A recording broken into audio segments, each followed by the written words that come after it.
Soucieux du moindre détail, il scrute tous les dossiers. Pour lui, l'actualité n'a aucun secret. Alexandre Dubé. Il y a le syndicat de l'enseignement de la région de Québec qui tire la sonnette d'alarme aujourd'hui sur la violence dans les écoles.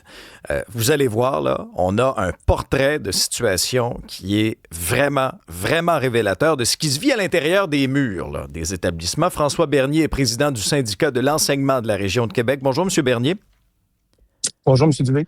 Bon, alors, résumez-nous là, la réalité que vous dénoncez ce matin. Ben, ce matin, c'est un cri du cœur qu'on lance. Dans les établissements aussi, la violence est présente. Malheureusement, elle est banalisée. Pour nous, c'est un non-sens. Donc, depuis plusieurs mois, on travaille là, à sensibiliser tant nos membres sur l'importance de compléter les rapports d'incidents que de sensibiliser aussi les gestionnaires là, sur leur obligation à prendre les moyens pour faire cesser cette violence-là. Bon, parlez de la violence. Donc, oui. Donnez-nous quelques exemples là, de ce que vos membres vivent au quotidien en termes de violence verbale, en termes de violence physique. Jusqu'où ça va? Ben, c'est des coups. Au niveau de la violence physique, là, se faire pincer, se faire frapper, que ce soit des coups de poing, des coups de pied, des morsures, des crachats. Ce sont des gestes qui sont vécus parfois au quotidien dans certaines classes. On a reçu cette année, au moment où je vous parle, plus de 2300 rapports d'événements dangereux, dont le 3/4 concerne de la violence. Puis parmi ce nombre-là, la très, très, très grande majorité, c'est des jeunes du préscolaire et du premier cycle. Donc, on parle de première, deuxième année. C'est 8 ans et moins. Donc, nos jeunes sont mal en point, ont de grands besoins. Puis le personnel qui prend soin d'eux, les enseignants, ont besoin d'aide pour les soutenir. Quelles conséquences ça a sur les enseignants d'être confrontés à cette réalité-là chaque jour? Ben, on parle de douleur physique, on se le cachera pas, mais ça amène aussi une grande détresse au niveau psychologique. Ça amène de graves réflexions par rapport à leur avenir dans la profession. Dans un récent sondage où on avait le portrait de la situation, sondage qui avait été fait par la Fédération autonome de l'enseignement, pour nous, les profs de la région de Québec qu'on représente, c'était 2 sur 3 qui ont répondu au sondage, qui signifiait être en réflexion par rapport à leur avenir.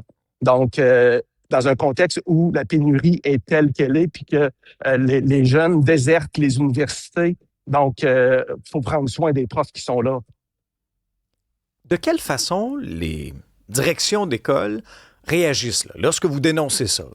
Moi, il y a un de mes profs qui s'est fait cracher d'en face, s'est fait mordre, s'est fait bousculer, s'est fait insulter. Comment vous qualifiez la réaction de la direction? Est-ce que c'est une réaction qui est proactive ou au contraire, on a tendance peut-être à minimiser en disant, ben non, là, c'était un beau petit chérubin là, qui avait une petite frustration dans sa journée, c'est pas de sa faute? On est davantage comme le deuxième exemple. Donc, il y a une grande banalisation qui vient de là, une grande tolérance face aux comportements qui sont inacceptables. Sur le site où on est, là, on a des pancartes qui ont été faites par des enseignantes ou des enseignants où on rapporte des propos de direction, des réactions face à des situations de violence qui ont été vécues, puis c'est à glacer le sang, dans le sens où, ben, c'est ça, enseigner aujourd'hui, ça fait partie de la réalité, où t'étais pas à une distance sécuritaire. Donc, on renvoie la responsabilité sur le prof qui, dans ses bonnes intentions, intervenait auprès d'un élève qui avait des besoins puis que ça a mal viré. Êtes-vous sérieux? Pour nous, Monsieur Gosselin, vous nous dites ça sans rire là, ce matin. Là. Il y a des directions d'école oui, qui Bernier, disent... mais oui. Oui, excusez-moi. oui. Ça va. Oui, M. Bernier. Dites-nous ça sans rire. Là. Il y a des gens dans les directions d'école qui vous disent « Ben oui, mais pendant que le petit chérubin pétait tout dans la classe, c'est que vous n'êtes pas resté à une distance sécuritaire. Vous n'êtes pas assez éloigné, fait que c'est de votre faute. » Ben, ça revient à ça. C'est comme ça que les profs le reçoivent, là, parce que les propos, ce sont ces mots-là. Puis aussi, on est dans un contexte où, généralement, pour se parler, vous et moi, ce matin, on utilise des mots, puis les mots ont un sens, hein? Il y a des définitions. Mais pour l'État, la violence a 2 définitions. Si elle s'applique dans un contexte scolaire, c'est pas la même définition que si ça s'applique dans un milieu de travail. Alors, comment se comporter quand le milieu scolaire est ton milieu de travail? Ça amène certains flous qu'on déplore. La loi sur l'instruction publique va parler de la violence comme étant des gestes intentionnels. Donc, ça, c'est la porte de sortie souvent pour les gestionnaires de nous dire, ben, écoutez, l'élève qui est en désorganisation, il voulait pas frapper, il savait pas ce qu'il faisait. Donc, on n'appliquera pas le code de vie, donc il n'y aura pas de conséquences et tout. Donc, ça jette, tu sais, ça coupe les jambes à plusieurs interventions pour faire en sorte que la violence soit prise au sérieux, puis qu'on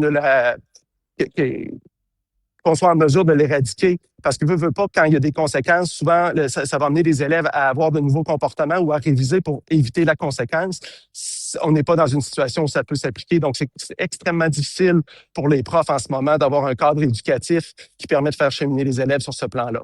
Et les parents dans tout ça, M. Bernier, est-ce qu'une partie du problème ne part pas de ce qui se passe à la maison ou de ce qui ne se passe pas à la maison?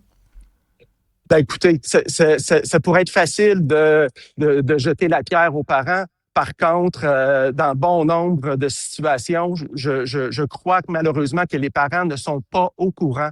Puis ça, c'est des éléments qu'on nous témoigne aussi, parce que depuis 1 an et quelques mois, il y a un nouveau code d'éthique qui a été établi dans l'ensemble des centres de services scolaires qui amène de graves représailles au personnel qui communiquerait certaines informations qui ne sont pas souhaitées. Et les profs, puis souvent dans les protocoles, si on n'informe pas le parent, on est vraiment dans une logique de ce qui se passe à l'école reste à l'école. Donc, dans bien des cas, les parents ne le savent pas. Donc, encore là, on se prive d'un important allié pour trouver des solutions à ces situations-là.